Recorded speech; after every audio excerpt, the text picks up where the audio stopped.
the past 20 years. People of color use and sell drugs at lower rates than white people, and yet they face much more severe consequences of substance use, including death, incarceration, and illness.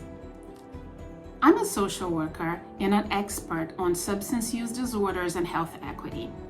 Reflecting over my personal and professional experiences, I grew frustrated with the American healthcare system that treats substance use disorders as an individual problem, despite evidence that social determinants of health, such as poverty and discrimination, play a significant role. I have learned that if we are to truly heal substance use disorders, we must adopt multi-level solutions that integrate a biopsychosocial approach informed by trauma, history, context, social justice, and compassion. I believe that social workers are well poised to lead the way given our training in social justice. I would like to invite you to join us in dialogue through a webinar series sponsored by the Council on Social Work Education and funded by the Substance Abuse and Mental Health Services Administration.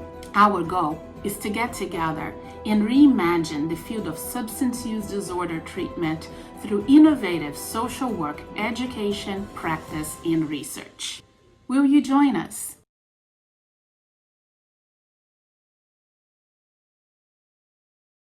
Hi, everyone. I'm hoping you can hear me. Welcome. This is Lily Windsor. I am the Associate Dean for Research and Associate Professor of Social Work at the University of Illinois at Urbana-Champaign. I conduct community-based participatory research to promote health equity in the fields of substance use disorder, criminal justice, and infectious disease. I am honored to be moderating the CSWE webinar series today. I would like to thank CSWE for putting the series together, and I would also like to thank Joseph Bass, Javier Coblera, and Crystal Piggies for assisting in the development and implementation of this series. A very special speaker. I met her over 20 years ago, and she was one of my very first mentors in the field of substance use disorders. It is my pleasure to welcome Dr. Holleran Steiker as our first webinar presenter. She's a true legend in the field of substance use disorders, and I can only hope to capture a snippet of her amazing work in this introduction. Dr. Holleran Steiker is the Steve Hicks Social Work Professor of Addiction, Recovery, and Substance Use Services at the University of Texas at Austin. She is also a University Distinguished Teaching Professor and the Director of Instruction, Engagement, and Wellness at the School of Undergraduate Studies. Her research focuses on substance use and misuse and substance use disorder interventions with expertise in community-based adolescent and emerging adult substance use recovery. She's an outstanding teacher, mentor, and a thought leader in the field of substance use disorders. Her signature course, Young People and Drugs, welcomes 150 first-year students every semester and produces many student projects and groups, including the UT Drug and Alcohol Peer Advisors. Today, she will share with us her pedagogical innovations that are transforming social work education about substance use disorders. But before we start, I want to cover a few housekeeping issues. I am the CSWE lead consultant in substance use disorders for this year. So if you have questions on this topic, feel free to email me and I can point you in the right direction. We will show my contact information later on. We do have a large audience. So if during the presentation you have questions and comments, please feel free to post them on the chat. We will reserve about 25-ish minutes at the end for questions and discussions. I will be reading the questions and comments so that Dr. Holleran Steiker can respond. We may not get to all of the questions, but we will try our best. So now I would like to pass the stage on to my dear mentor and friend, Dr. Holleran Steiker. Please take it away. Thank you, Dr. Cambria Windsor. It is a delight to be here today And when Lily invited me to do this presentation for CSWE, I have to say that it was the easiest and quickest yes that I have said in quite a long time. I'm very excited to share with you my experience, both personal, because I don't think anybody does social work, much less social work in a challenging field like substance use disorders, without bringing their lived experience. So I will share some of that as part of my talk today. And I will braid that with my professional experience. When I finished my master's in social work at the University of Pennsylvania School, which is a functionalist school, I worked at a psychiatric hospital for about 8 years before I made a decision to enter a doctoral program and work towards being a professor and a researcher and a scholar. So I will weave in some of my personal experience, having worked as a clinical social worker in a variety of settings, general psychiatric settings, settings specific to substance use disorders and dual diagnoses, and later in my career, settings specific to youth, young adults, and families. So I'll braid that in, along with my research. And as Dr. Windsor shared, my primary research has been in culturally grounded drug prevention work. But when I started working on the prevention field, I really missed working with the young people with substance use disorders who were actively engaging in recovery, and several innovative directions came about, which you'll hear about, that allowed me to do research and work in the area of recovery schools and youth in recovery, young adults in recovery. And the final piece that I want to throw out there is that no one working in the field of substance use, substance misuse, or substance use disorders, and or recovery, treatment, any realm, can do this work without paying attention to the opioid epidemic. And I have become very active in the state of Texas in pushing towards change and designing a social work-based ecosystem model for the abatement of the opioid epidemic, to expand the hub and spoke model, which is primarily a medical model. And so I will be sharing some of that experience as well. And so now you're probably thinking, how on earth is she going to encapsulate all of that into this presentation about social work education and substance use disorders? Well, as just a spoiler, I'm going to tell you that it has been my experience and my belief and my passion and my commitment that social work education with regard to substance use disorders is an act of building ecosystems and connections. That what happens in the classroom is one tiny piece of the work that we can do in setting the foundation for things that young people and young adults in our classrooms, or trainees, or our colleagues, or our family members can experience through our knowledge and our ability to really bring things together. I think social workers instinctively have an incredible sense of breaking down barriers and silos, building bridges, bringing people together, and carving safe and even brave spaces for them in this work. And so that's my introduction of my introduction. I'm going to now switch over to my PowerPoint and get us started.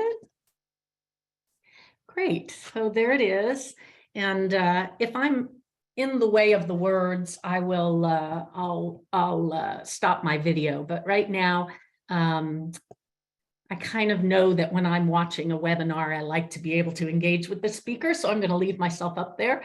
And you've already heard the topic of discussion. We decided to call it Transforming the Student in Environment Ecosystem. So I hope that that struck you immediately when you saw that? I don't think we think of education in terms of its connection to ecosystems. It's a frame that I think once you start to lean into it, you can't unlearn it. You can't unknow it. It's really every one of the most talented educators that I know treats the classroom as a piece in the puzzle and builds on classroom experiences, both through service learning and field work, of course, because that's the signature pedagogy for social work. But beyond that, what lies in the environment around the students or the trainees, or if you're a field instructor, your social workers, what lies in the concentric circles beyond the individual and even the meso settings. So we're going to be talking about that today. Clearly, the values of social work are the foundation for the education those that we are instructing. The social justice setting, the embracing of difference, diversity, and inclusion, absolutely critical and necessary piece in and outside of classrooms. We lean into service and dignity and worth of each person. You know, I think I'd be wasting my time to spend a lot of time on this slide. These are the tenets that we attach ourselves to. And I really want to reiterate what Dr. Cambria Windsor said in her introductory video, that the biopsychosocial aspects really are the foundation for looking at both the problem and our challenges that our students or clients or whoever we're working with are experiencing, but also it's a great frame for the solutions. And of course, non-judgment and empowerment.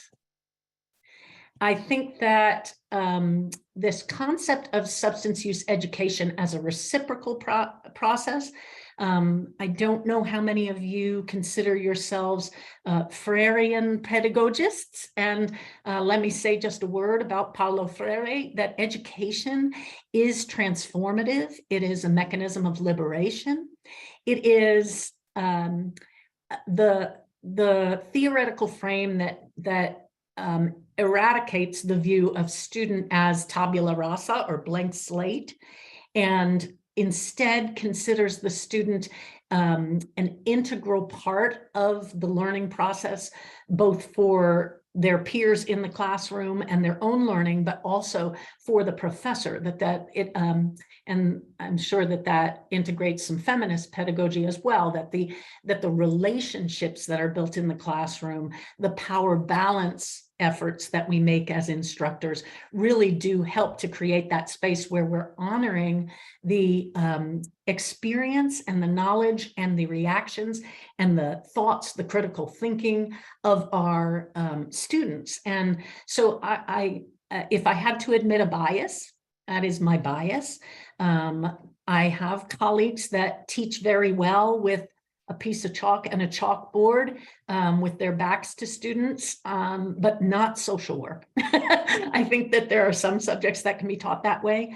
I honestly know that when those professors are willing, when those instructors are willing to turn around and face the students and look at the students, the students' experience go up exponentially. Their reports of satisfaction with courses and their learning goes up exponentially. But even better is when the student has a sense that the professor genuinely cares about their learning. And I'm going to push that even further.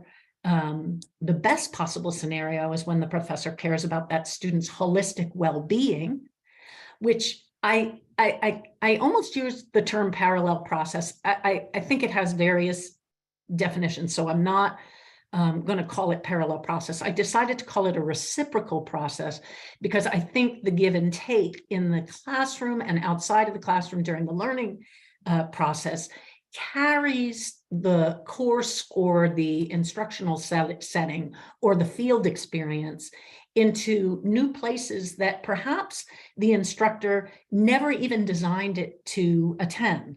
So I think I'm going to be giving you a toolbox, and I'm just going to throw some things out as we go along. So the first most important tool that you have to have is flexibility, being nimble, being willing to change, being willing to repeat something that may not have been understood the first time that you shared it, which is really hard. So the second tool that I'm going to give you is confidence that you can be respected when you are wrong. That professors sometimes make mistakes, instructors make mistakes, and maybe if it's not even a mistake, maybe it's just something that you made an assumption that your learner already knows. I think that that's one of the key components to breaking down the power differential, is to say, I want you to give me feedback as my learner when I do or say something that's confusing to you, because if you have that experience, it may have something to do with the way I've described it. It may have something to do with your learning style. It probably is something that other people are experiencing, but I think the learning process needs to be made explicit in order for it to have this vulnerability of a reciprocal process. What instructors are better at that than social workers? It's very similar to the work that we do with clients. And if we're administrators, it's very similar to the work that we do with our employees.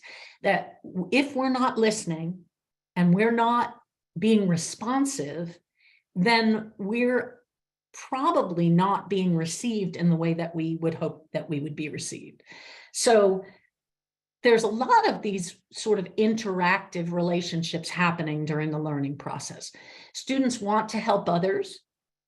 And if we can teach them that part of that experience is also that the person that's sitting in front of them has something to teach them as well, that there's growth happening from both seats. And I think that that is, for me, one of the most joyous parts of the classroom, is when a student seems to feel confident enough to say, Dr. Holleran, Steiker, that's not my experience, or I really disagree, or I read something that makes me think otherwise. And so I think it charges the relationship in such a way that it becomes a spark for learning.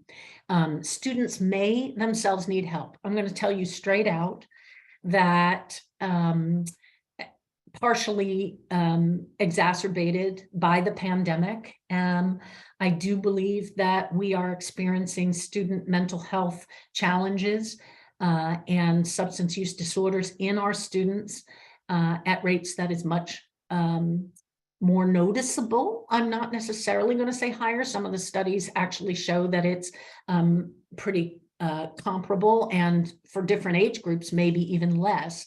But many folks during this challenging era have sought ways to cope that have been problematic for them. And I have also found that out of the hunger for connection that has grown from this experience, that students, as well as staff that I work with, as well as fellow faculty members and fellow instructors and community members that I work with in the field, I think all of us have had this hunger for connection and meaningful connection in such a way that my experience in the classroom, and it's been confirmed by, I'm a member of a number of teaching communities, the Academy of Distinguished Teachers here at UT, the Provost Teaching Fellows here at UT. We have a group called the Signature Course Advisory Committee and the Signature Course Professors, which teach first-year students. And we have lots of opportunities for discussion with other professors, which I really do recommend if you're doing substance use education. If you're doing it independently without a place to bounce ideas off of people or share frustrations or get ideas, it's a pretty lonely place to be. But other colleagues of mine in all of those realms have expressed that there is definitely a more willingness on the part of students to acknowledge their challenges and to actually identify as people with mental health challenges, or even acknowledge that, that drugs and alcohol becomes a part of their coping. So I have personally made a decision out of my comfort zone, and this won't be all of your experience, but it is a possibility to actually work into the assignments that you give and the projects that you assign, whether you're in the classroom or in a field situation or in a work situation doing a training, that you can actually design it to have people share in a safe way about this. And one of the ways that I do that is that for example, my first paper that I give in my Young People and Drugs class is to write about either your own drug and alcohol experiences and weave in the science by citing recent peer-reviewed articles that capture some of the aspects of that experience, or to interview someone else about their drug and alcohol experience using a pseudonym and protecting that person's identity. Or the third option, to write that paper about your own experience as if it's an interview. So you're essentially writing it as if you interviewed yourself. That way, the professor would never know that they were talking about their own experience, and it makes them feel safe that way. But yet they get to get the feedback about that. So that's just one example. In the face of biases, we normalize mental health challenges, and there's good and bad things about that normalization. I think that I work with adolescents and young adults, and I believe that there's not one of them that leaves the college campus with their degree in hand or not with their degree in hand without having had a very challenging experience. And so normalizing it can be a good thing. The downside of normalization is that there may not be an instinct to ask for help if someone has witnessed a certain type of drug and alcohol use in their home or their community, so much so that it's been accepted as a norm, they may not even identify as a person that could use resources. And then elevating, the reason why I'm honing in on this readiness to change is to note that it applies to students as well as clients and systems. So there may be some that have absolutely no awareness of the impact of mental health and substance use disorders, and there may be others that are already in the recovery process, and there may be others yet who are actually engaging in risky behaviors. So what we want to do is we want to elevate personal growth mindsets and growth and wellness as a part of college success. And I think that this is something that fortunately, I think is becoming more of a trend. If you take a look at the Chronicle on higher education, there's a lot of work being done about elevating the holistic nature of education, of no longer acting as if it's everyone else's job outside of the university or the educational setting to attend to the health and wellness of the individuals in front of us. And so I'll be talking about a lot more tools in relation to this as this talk goes on. And introducing resources in person, I think it makes that process, that reciprocal process, that's another tool, is I have never actually taught a course without bringing in some experts.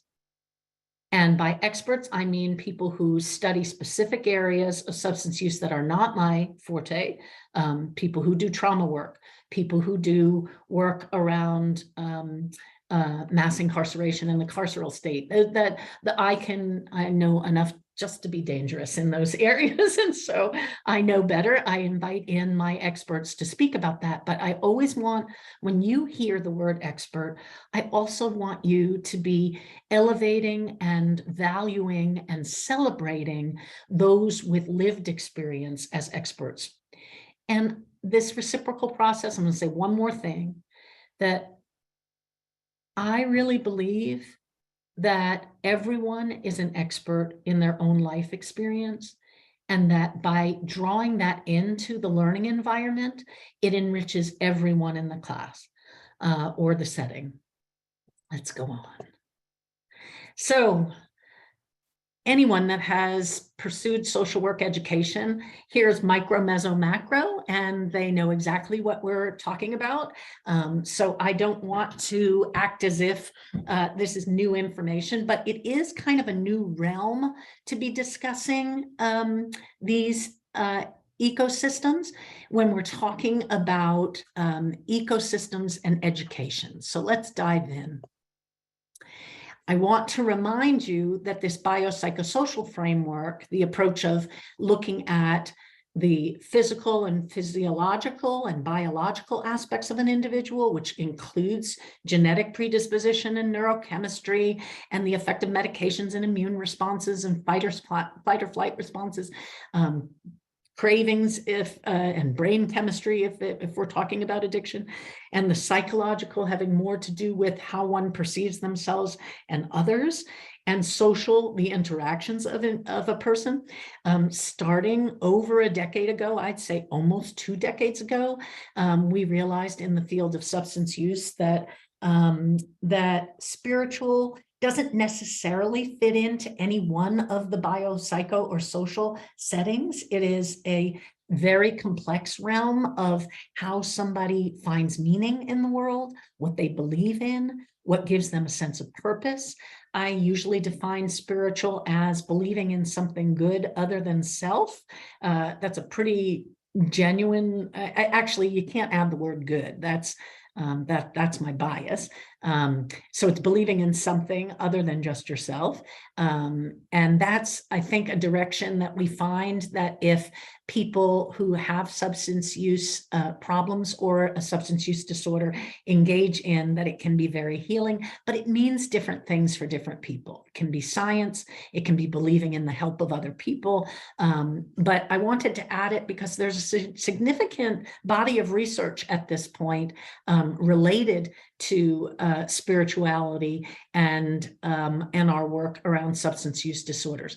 I have often made this a discussion topic in my class, and I'm amazed at what students are willing to share in terms of the payoffs and downsides of the religious backgrounds that they've been raised in, but often find it challenging to think about defining and articulating and conceptualizing their own sense of purpose and meaning in the world without that as a spiritual frame. So that becomes a part of the work that we do as social workers. And I'm going to continue this discussion by showing one more aspect of the ecological model. So this is where I'm actually I'm going to put my face out of the way. There we go. So for an educational setting, and I'm just going to use that term educational settings rather than classroom or field experience or a training situation, because I think many of you are working in a variety of different educational situations. But in those educational settings, the individuals that we want to be considering are the student and the student's relationship with the professor, but also part of that individual or the micro realm, it gets expanded into the interpersonal, family, friends, social networks. We want to consider the community or the meso levels and the organizational levels. That it can include for, if we're talking about a college campus, the university, fraternities and sororities are examples, student organizations, their major or their discipline, because, I'm at the University of Texas at Austin, which is 40 acres. It is very hard for a student to create a sense of a small community unless they hone in on either a student org or a major or a discipline, or maybe perhaps where they live, their dorm and co-ops. But we should be creating opportunities for students to build a sense of community, their sense of belonging adds to, and there's a literature around this as well, research literature, that shows that the more of a sense of belonging that a learner has, the better they're learning. So that's part of this new holistic view of looking at the whole student, not just their brain and what they're receiving and regurgitating. It's really the becoming a more vital individual who has more to bring to the world. And then, of course, there's the policy and the environment on a much larger scale, national, state, local laws. And sometimes when we're teaching clinical courses, and I don't know if this is your experience, perhaps people could put a response in the Q&A, and Dr. Windsor can let me know later if there are questions about this. But I think that we're getting better at this, but in social work, we tend to ask students to decide whether or not they want clinical or policy. And I think that it's a dangerous way for our profession to think, because I have come to understand by virtue of my own experience and those of others that those with clinical experience and lived experience often are the most impactful in changing policy. When we had a naloxone bill at the Capitol, I brought students and provided testimony as a mother, as a community member, and as a person in recovery, as well as an expert in this area. And it was very amazing to see the impact of the emotional piece in the story, not just the research, not just the data. So I really would love for us, those of us that are clinical instructors, I was terrified of policy. I found it a very difficult realm. Still, when I read a bill or something with legalese, my heart rate goes up, and I definitely feel less competent. But I think having discussions around that and looking at our utility in both realms, same thing for policy, conveying the skills that we learn in clinical settings and conveying the skills of building relationship with people that we're interacting with. Something as simple as reflective listening can really change how somebody feels about an issue.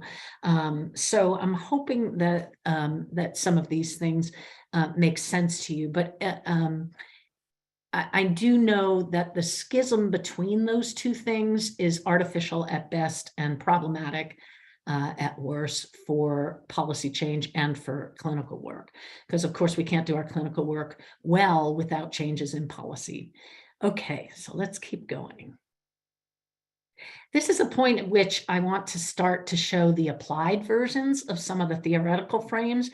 And so we're going to share a little video that I have that highlights some of my work, and then we'll dive in and look at it piece by piece.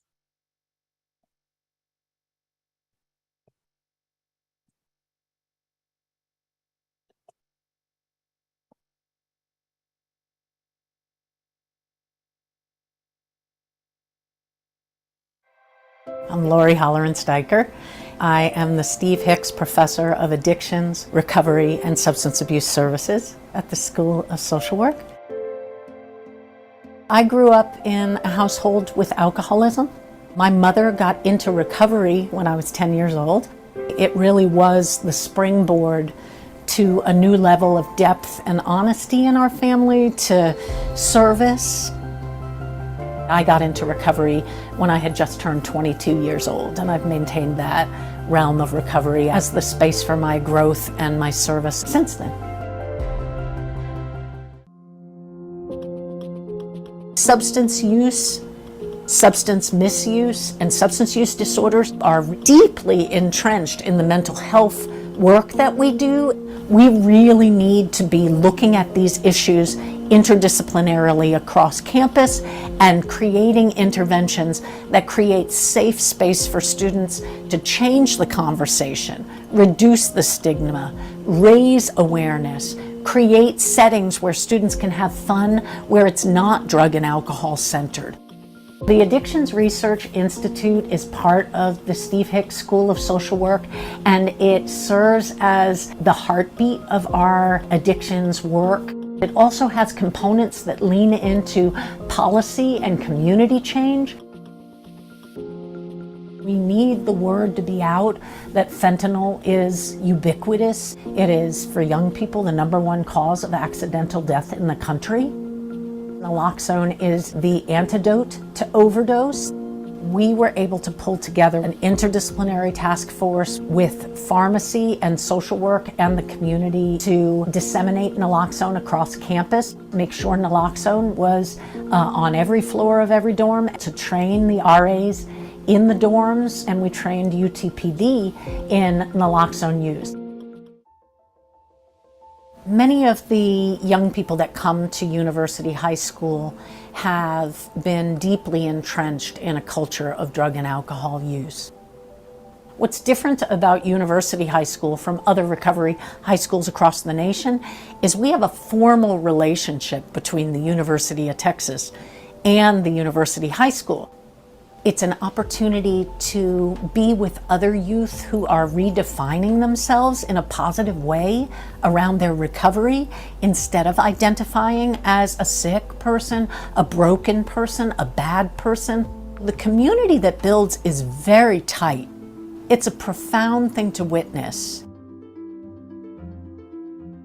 I do this every semester. I get a little choked up because you all know that this course grew out of very powerful things that have meaning for us. The Young People and Drugs course was designed to engage first-year students on the UT campus, to teach them the interdisciplinary lenses of substance use, substance misuse, substance use disorders, and recovery, as well as prevention and policy. Since it is students from all different disciplines, what they bring to the course is very unique. Students talk about how it has changed their perspective about other people who choose drugs and alcohol use, or the way that they themselves use drugs and alcohol. Watching students transform is the reason I love teaching. I really hope that we can break down the stigma that's attached to our perception of people who use drugs. It is in the way of us accomplishing what we need to in terms of putting our arms around people that need our support and our love and our interventions.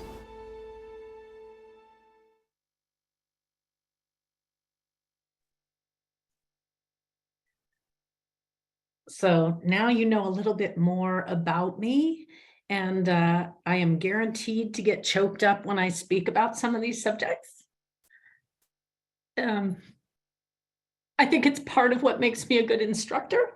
And I always introduce my emotional, what I bring to my educational settings emotionally as something that is part of my my style of expression, and that I hope it doesn't create any tension for other people, because I know especially social workers go into help and support mode when someone else is feeling emotional. The emotions that I experience around teaching and sharing substance use responses and evidence-based practices and innovations is something so profound to me. And I want you to know as a group that that the 100 of you show up. If you put your love and your heart into your work and touch X number of people, it will literally change the environment and change the way that we as a country address substance use. So I take this very, very seriously. And I know that the work of one person is, I want you to know that you are the boots on the ground, and that even little discussions that help people understand addiction as a brain disease, or that say maybe we shouldn't call addicted families dysfunctional, maybe we should call them hyperfunctional because they're working so hard. Anytime you do even a tiny reframe like that, that makes people think, their doors open up, people's minds open up, and they change the way that they interact with people. And our society loves to have its scapegoats, of course. And I have lost a ton of people to opioids. Working in the field, it takes a tremendous amount of courage. It takes faith in whatever you do believe in, whether that is from a religious background or believing in the goodness in people or your own efficacy. Whatever you believe in, it takes a lot of reinforcement. And we really need to be taking care of ourselves when we do the work as well. So that was my little self-help PSA. And now we can go back to the PowerPoint. But I really appreciate the emotional piece in the work that we do, and want you to know that it is not a small thing that you showed up today to learn additional ways to be useful in educating people around substance use disorder. So let me go back to my PowerPoint. There we go. Let's see, I'm going to advance to where we are. Okay, so let's go back to talking about this individual level and what it might look like in the classroom. So I spoke about this whole student and mind, body, spirit. I'm really proud to say that our fairly new president at University of Texas at Austin, Jay Hartzell, who's been here in that role about a year now after being with the Macomb School, is working on a university-wide strategic plan. And one of the pillars of that plan is focusing on the whole student. So I am very fortunate to be part of a university that actually acknowledges and makes explicit the fact that everyone on campus is responsible for our students in ways that don't just have to do with academics. And so we are really changing the definition of what it is to provide education. And even what I just said to you in my emotional PSA, I really feel like the conversations that we have, if we are willing to step into a space where we are more honest about things that we observe in ourselves and others, that it really does change the culture. Culture change is a very powerful thing. And so this is the reason why we know we need to be doing culture change in our individual interactions with whoever our learner is. And we need to be having awareness of the immediate realms of their peers, their families, and the staff that they work with, other professors that they are encountering, because the impact is cumulative. And then we also have to take a look at the bigger picture of what the entire milieu has as its mores and its culture around substance use disorders. Now, that is something that occurs on a spectrum. There is a wide spectrum. Some schools still maintain that, this is particularly prevalent in K-12. They maintain that there simply is not a drug or alcohol problem at their school because their students sign a no use policy, and this is the parents' responsibility, not the school's responsibility, and it's really not a problem. I think that there may be schools that are doing a better job. And there may be schools where the culture genuinely has less emphasis on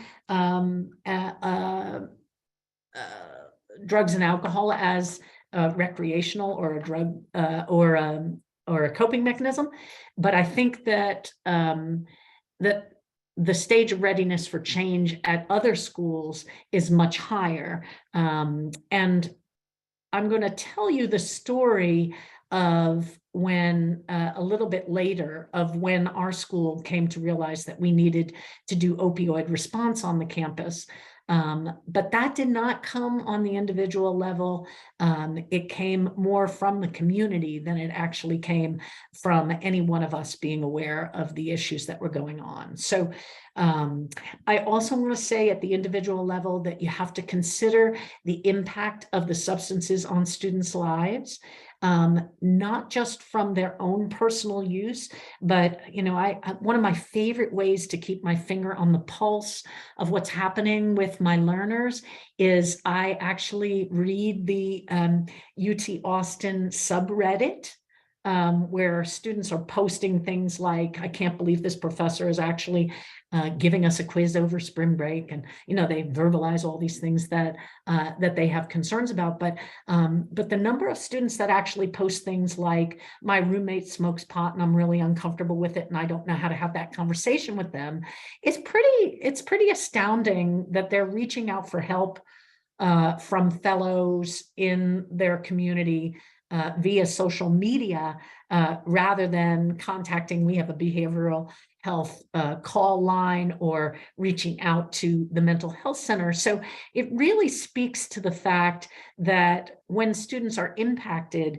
if we're not thinking about the multiple ecosystem, the multiple settings in the ecosystem that they might be influenced by, we're really going to miss the boat. And because it's, I think most of you are aware, it's a very scary thing to walk over to the student health building and to go in and sit in a lobby in a waiting room where you're going to be seen, waiting for a counseling session with a counselor who you have not met yet, or now we have telehealth available for the population as well. But I'm really amazed at how many of my students say I'd much rather sit in front of somebody, but getting there and actually doing that is a hard thing. So this consideration of the impact on students' lives. And then there are other students where it really is part of their recreation and fun without consequences.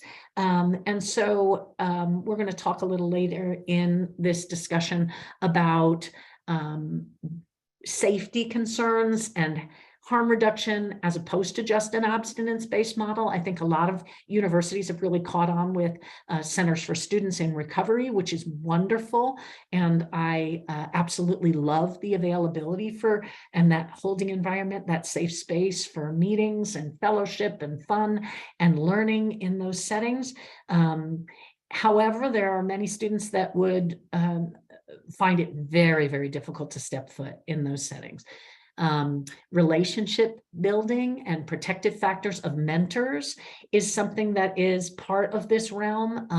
The number one protective factor when we look at the research is having at least one other person than a parent who somebody can have an intimate discussion with about issues that they're concerned about. So you may or may not be that person. You may connect them with that person, but being aware that mentorship is a critical piece on this level. And flexibility, I've already mentioned, to meet the needs of unique students, their strengths, their gaps, their needs. I have students that identify now as neurodivergent. I think that that's become much more prevalent, and the more students are doing that, the more they've become willing to share. Other students will say, oh, I didn't know that that was part of this picture. Yes, I'm on Adderall for ADHD or whatever it might be, and that becomes part of the discussion. And unraveling previously established learning ruts. This, I have to be very careful not to spend a lot of time on this because it really pumps me up. It's one of my pet peeves, is especially during the pandemic when it was so hard and there were so few resources for K-12 teachers. I think that teaching to the test became very prevalent, where students are coming into, competitive higher education settings, and really feeling like I want to take as many shortcuts as I can. I want to please the instructor, and I want to get the grade and get out as soon as possible, that it's not really about transforming and learning. This is really problematic, because if that is the frame of the course, then it really undermines the relationship building, the experiential aspects and whatnot. And I do think that matching students with the best form of learning, you know, I'm very careful, and it's hard to demonstrate in a webinar like this. I would much more I'd readily be looking at the questions that you're asking and whatnot, but I have a lot of content to fit in today. But I hope that you're getting a sense that I like for you to be able to see my face. If I could learn, you know, all of your names and respond to you personally, I would do so. I do want to interject, and I'll say it again at the end, that it is really important that once I have presented to someone, that they see me as a resource. And I hope that utilizing my email address is something that you would do. For no job is too small, as they say, too big or too small. So I would hope that we can do some follow-up connecting. And of course, Dr. Windsor has offered that as well. So, but that interpersonal piece in the learning, just like it is when we're with clients. If I'm looking down at a clipboard and I'm checking off things on a rubric or an assessment, the chances of getting really meaningful information and helping someone transform who they are much slimmer. It's what I love about social work, that is so much about relationship. I've already mentioned recognizing this spectrum of experiences. Some of our students come to campus, they have never used a substance, drugs or alcohol. Many of my students say there are reasons for that. It ran in my family, I have cousins that are incarcerated because of it, or I'm literally allergic. I cannot drink without some type of allergic reaction, all the way to those that are just starting to experiment, those who are using on occasion with or without consequences.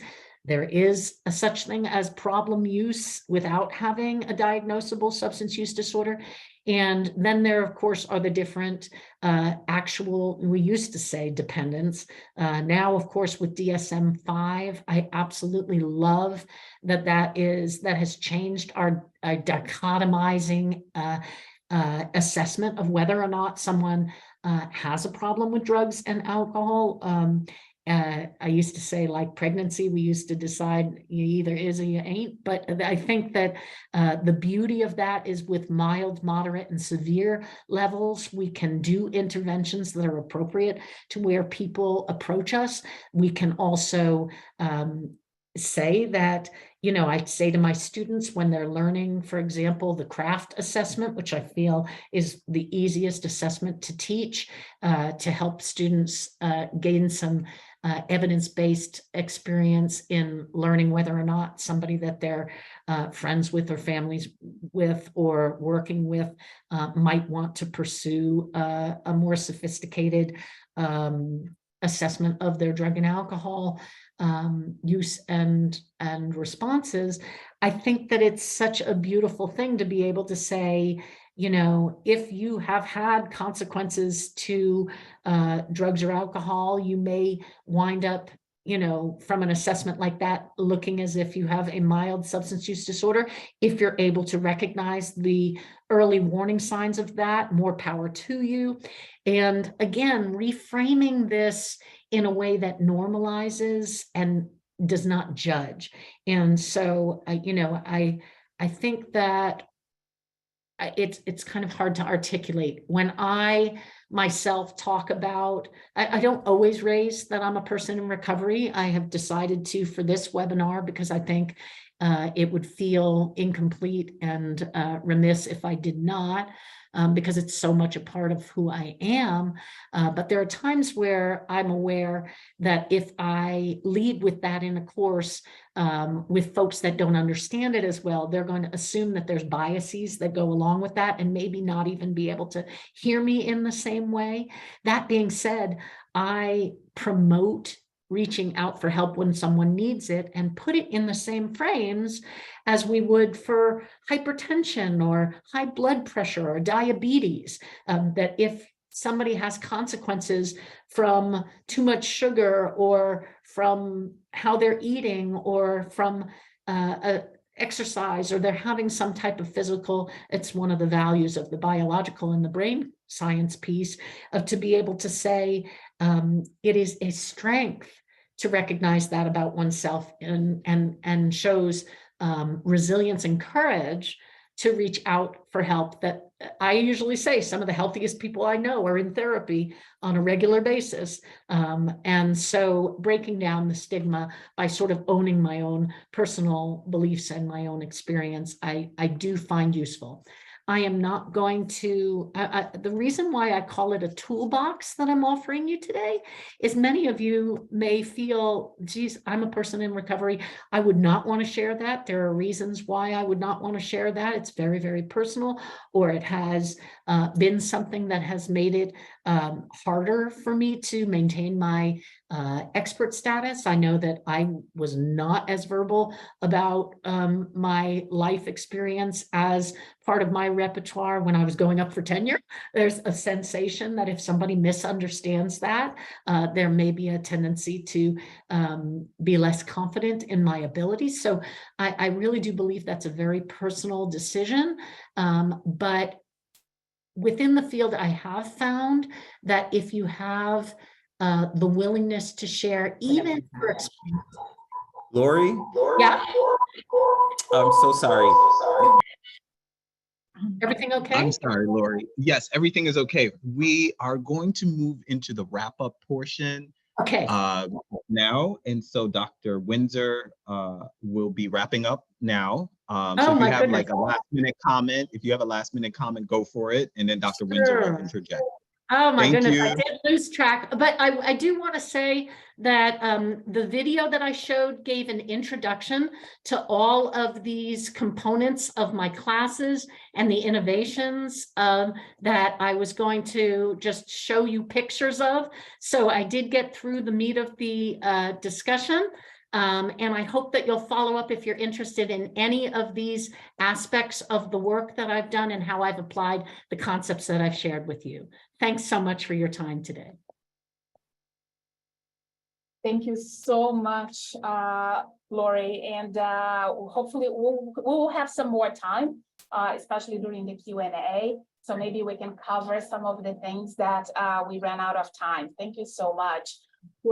This was such a refreshing framework and rich content on substance use disorder education. I would like to encourage the audience to start posting any questions that you might have about the content so far.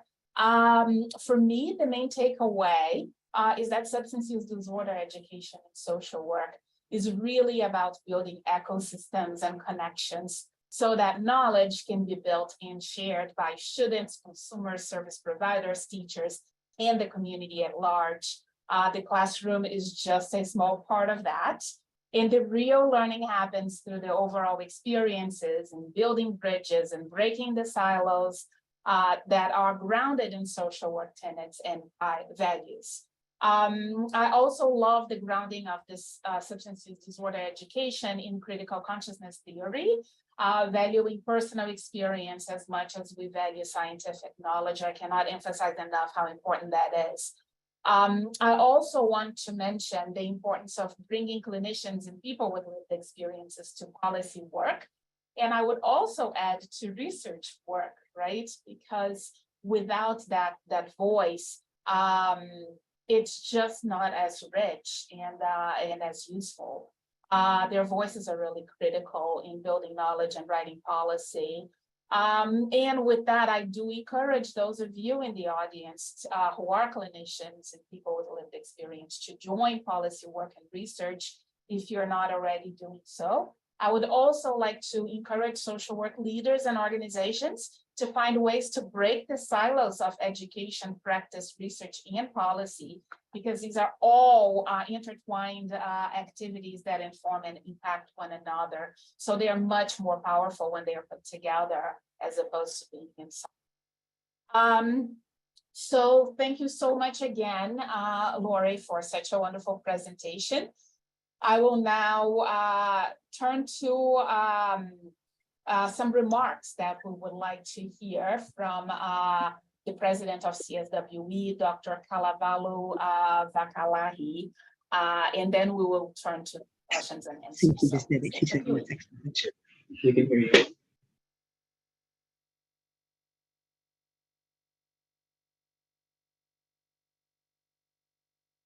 Aloha, my name is Halaivalu Vakalahi, President and CEO of the Council on Social Work Education. Thank you for joining us today. Our four-part webinar series on reimagining substance use disorder interventions to reflect social work values is part of our commitment to CSWE's mission to advance excellence and innovation through quality and relevant social work education. We hope that this webinar series will benefit you, your colleagues, students, faculty, and staff, and your community partners. Please take advantage of the continuing education credit available on demand, free of charge. Making this webinar series possible, we want to extend our special thank you to our partners at the Substance Abuse and Mental Health Services Administration, specifically the Opioid State Targeted Response Technical Assistance Grant. Again, thank you for joining us today. Until we meet again, be well.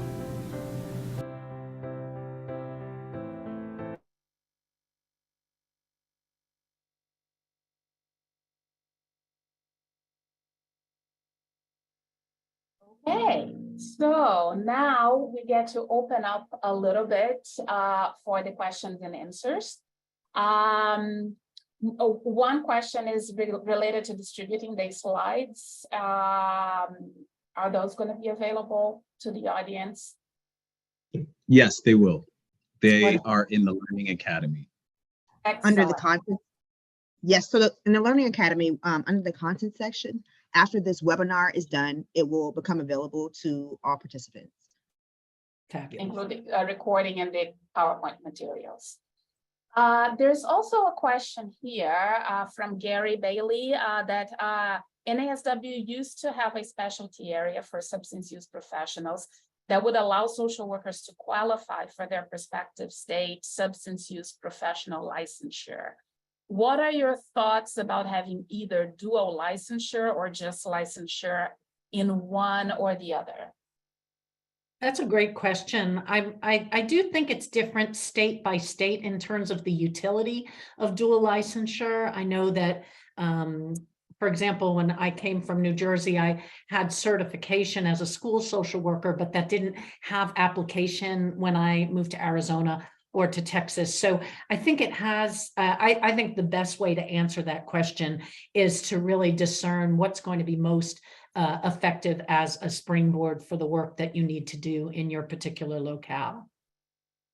Would you agree, Dr. Windsor? Yeah, no, I agree 100%.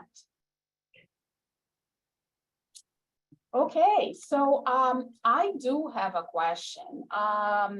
Because I know that you've been teaching a lot of undergrads and some of those really large courses. Teaching that is very, very different from teaching smaller set of students. And also there are major differences between teaching online versus teaching in practice. So can you speak a little bit about how do you create this ecosystem of learning from these different venues and also different audiences and different formats? I would love to. So part of the reason why I think the signature course setting, which is a course for first-year students, and they're essentially designed to be courses that are more similar to like a College 101 course where we're teaching students how to be successful on the campus, but it is done through the lens of a a distinguished professor in their area of research and passion.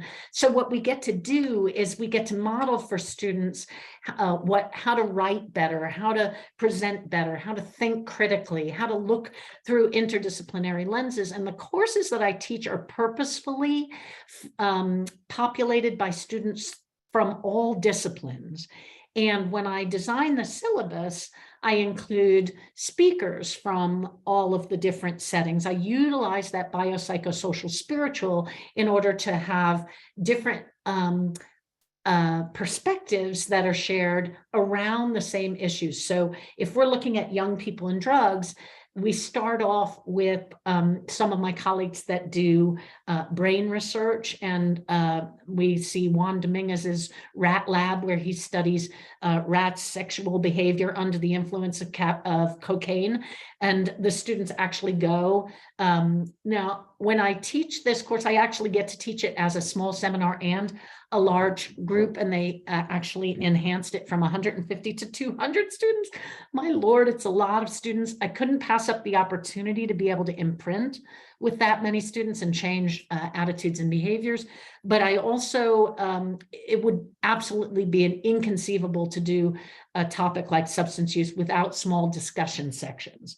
So the way that we set it up is we have TAs that have students, have 18 or fewer students.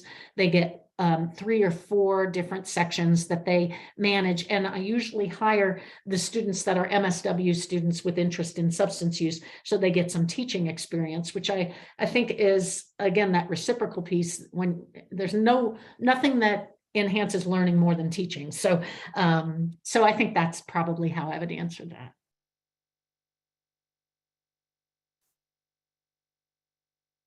And I love that piece of like integrating, right, the students at the different levels so that they are getting real life experience, but then also role modeling to one another and learning from one another. Can I say one more thing about that, Lily? I think I also, from the very start, there's 2 things I do. I treat the syllabus as a blueprint, not a contract. So that allows for flexibility. For example, this year, fentanyl test strips, there are bills at the legislature that we actually don't know the date that is going to be presented and that there'll be testimony on it.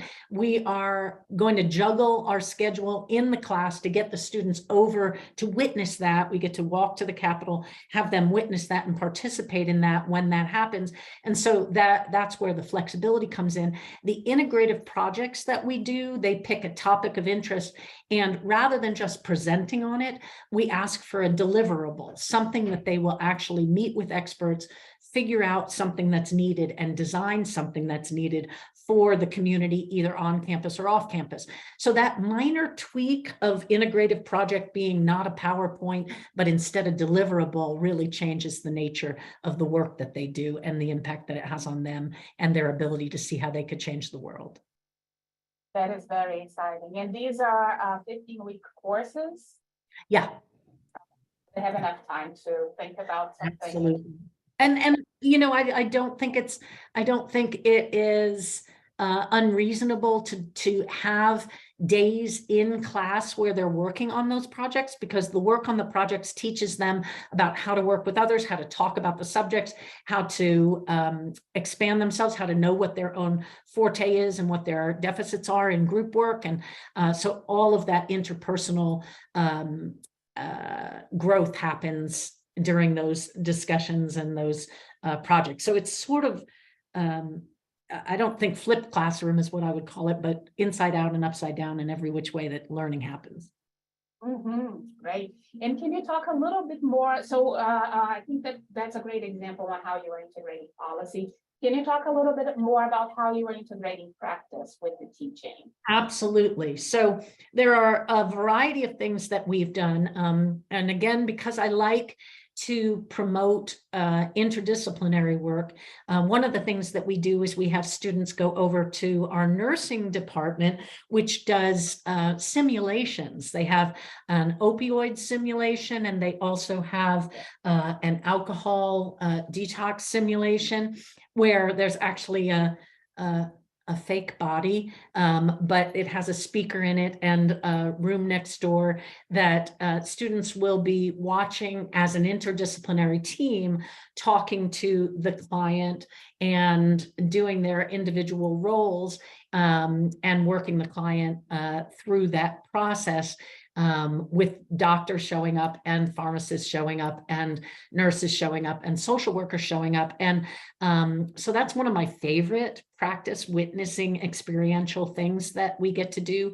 I think that the other thing that we do is I have panels of young people in recovery that come to the classroom after they've learned about screening and assessment, after they've learned the biopsychosocial spiritual model, and after they've learned the types of a little bit about motivational interviewing and ways to ask questions, open questions rather than closed questions that, and then to do some reflective listening. So we actually do that with young people in recovery who love to come to the class and share their experience, strength, and hope, who are very, very open and honest.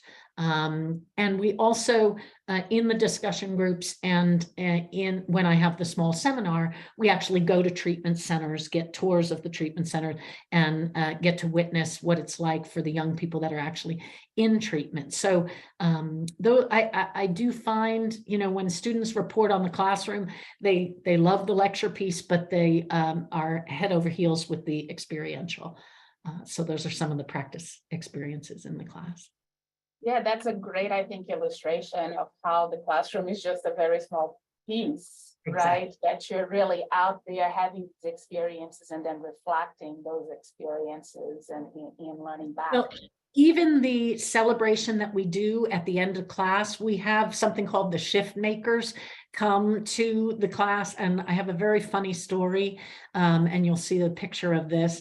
The shift makers are actually zero proof bartenders that are trained by Sans Bar, which is a non-alcoholic bar that's being disseminated. It's a nonprofit and a for-profit business in Austin, and they have trained our students in zero proof mocktails and how to bartend. And they're mostly students that have been part of the Young People and Drugs class so that they can engage in conversations about alternatives around drinking and spark conversations around drinking.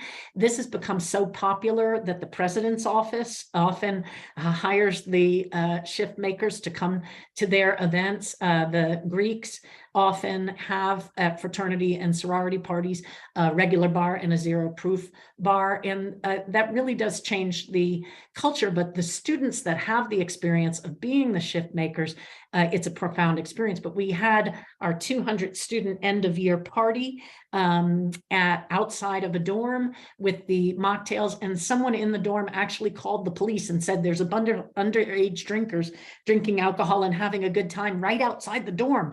And so of course the UTPD came to bust us, and they thought it was hilarious that they were all, you know, non-alcoholic drinks. So we took pictures with the police. So we actually got busted for our zero proof party.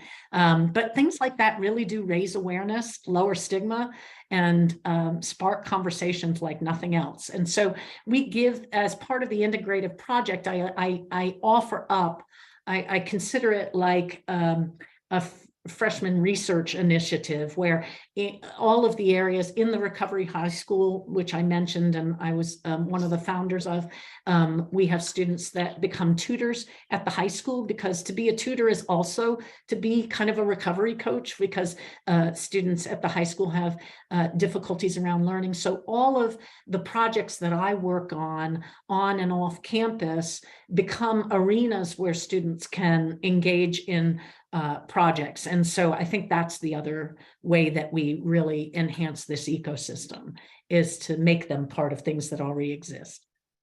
That is wonderful. And for instructors or social workers that don't have those partnerships already in place, right?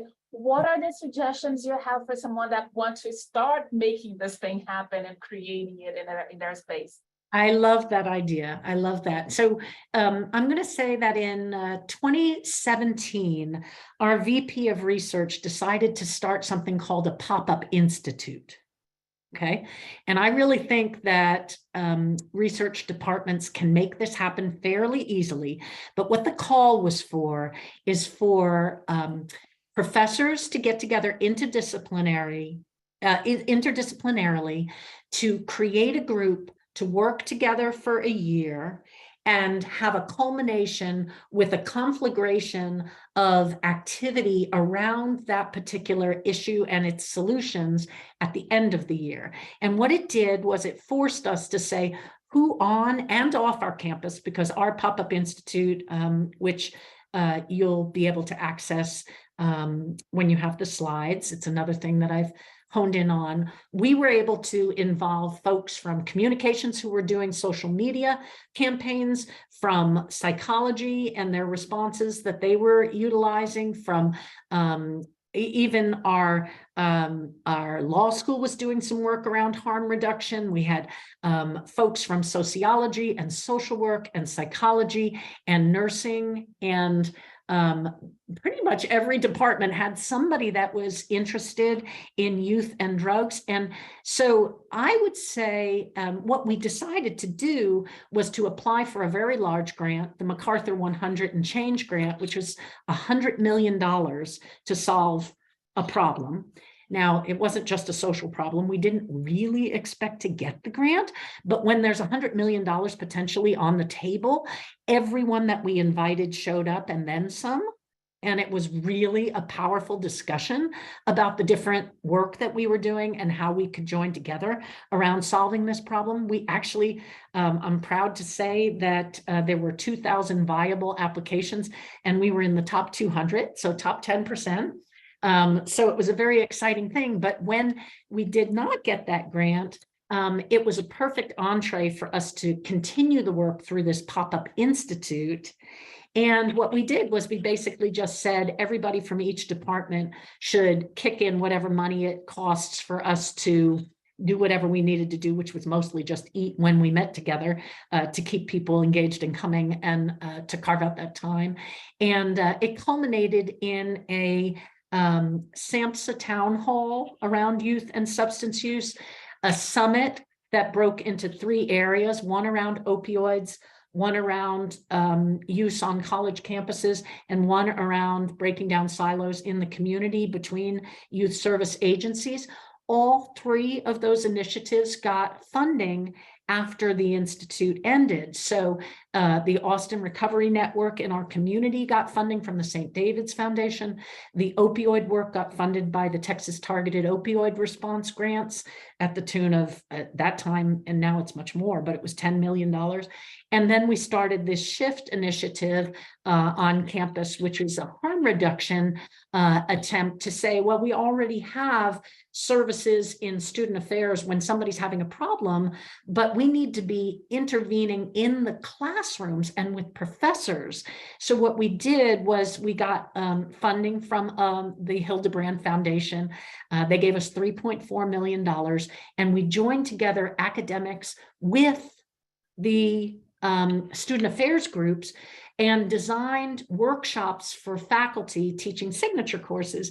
And they didn't have to be mental health or drug-related signature courses to be able to give them a list of things that they can do to help students build resilience and to open up the possibilities for them to have these buffer zones around risky behaviors. So I really think that if there's nothing going on that calls everybody together like that, it's not that difficult to create it. You'd be amazed at how hungry people were to be talking to other people on their campus about what they're interested in. If you're on a small campus, now I have the benefit of this 40-acre university. I think that there are other settings like SWE has the interest group, and there's always folks that are interested in collaborating, and those types of things now that we utilize Zoom so readily, I think that if the experts are not on the campus, that we can find creative ways to have students interact with the experts and to do these integrative projects. I also don't think that there's anything wrong with just turning to the community. And so if you have a local RCO, a recovery community organization, or some type of agency that really does the behavioral health administration, that they would probably be delighted to help with educating students with these experiences. Absolutely. So basically, pick up the phone or write that email, right? Start connecting people and building ideas around a particular thing. So in your case, it was youth and addiction. So pick what you're passionate about. Fantastic. Now we have about 5 minutes left. So I would like to give you this time back to, think about what you have not said that you would like to say, or what is the most important take-home messages. Well, I really, really appreciate that the questions that you asked allowed me to sort of address some of the slides that I zoomed through. I hope that the audience will take the time to look at the expressions on the students' faces. The shift makers are covered with a couple of slides. The Pop-Up Institute is covered. The shift is covered. If you want to learn more about that, the URL is shift.utexas.edu. That's shift.utexas.edu. Also, I have included in the learning environment several articles that we've written about the opioid response on campus. We started something called Operation Naloxone, which is basically students training students in how to use naloxone and when you would need to do opioid response and how to do it. If that doesn't exist on your campus, we are happy as an organization, our Addictions Research Institute, to guide you through that. Just simply email me. Any of the initiatives that you see that we're doing in the multiple ecosystems, I am happy to share. If you're interested and your area does not have a recovery high school, starting one is not as hard as it would seem. If there's a need in your community, somebody once told me it'll be as easy as, it'll be as if you, that it was already there and all you had to do was slap paint on it. It's really because the people that are passionate about it, the families that need it, the youth that are in need of it, if they get a chance to co-create, and which is what happened with University High School. We've been successfully graduating students since 2014, and some of them now are students at the University of Texas at Austin. So it's really a magnificent experience to witness. So any of the things that you'll see in that PowerPoint that you want to learn more about, and if I haven't included an article about how we created it, please reach out to me. I obviously love talking about this subject. I don't have to say that again. And I'm at the period of time in my career where you will not be bothering me. This is my priority, is being of service in this respect and passing on some of the things that I have learned work in terms of educating around substance use disorders. And it's actually a role that I now hold with the Addiction Research Institute. I'm the Associate Director of Education and Instruction. So maybe you can even give me an excuse to come to your campus, talk to some administrators about it. Absolutely fantastic. I feel like we're very privileged to have had this time with you. Thank you for so generously sharing all of this learning and knowledge with us. And thank you for the amazing work that you have done in this space. There were several comments here on the Q&A of people appreciating what you shared. And with that, we are approaching the top of the hour, so I'm gonna start wrapping up. Thanks everyone for attending, and we look forward to continuing the conversation next month. It's going to be on April 19th, and we're gonna have Doctors Kevin Tan and Ryan Heath talking about transforming social work practice in the field of substance use disorders. So I hope that you do register. The information is going to be coming out from CSWE. And before we go, I just want to check in with CSWE. Do you have any other announcements and things we need to cover? Yes, so in order to take the quiz and the survey, you're going to go in the Learning Academy, and under this session, you're going to go into the content section. After this webinar is uploaded, you'll have access to the quiz and the survey. And if you have any additional questions or you're having issues getting access to that, you're going to email pd@cswe.org, and we'll put it in the Q&A. Fabulous. Well, thank you so much, everyone. Enjoy the rest of your day, and I'll see you in April. Bye. Thanks for coming, everyone. And thank you, CSWE and Dr. Windsor. Thank you. Bye-bye. Bye.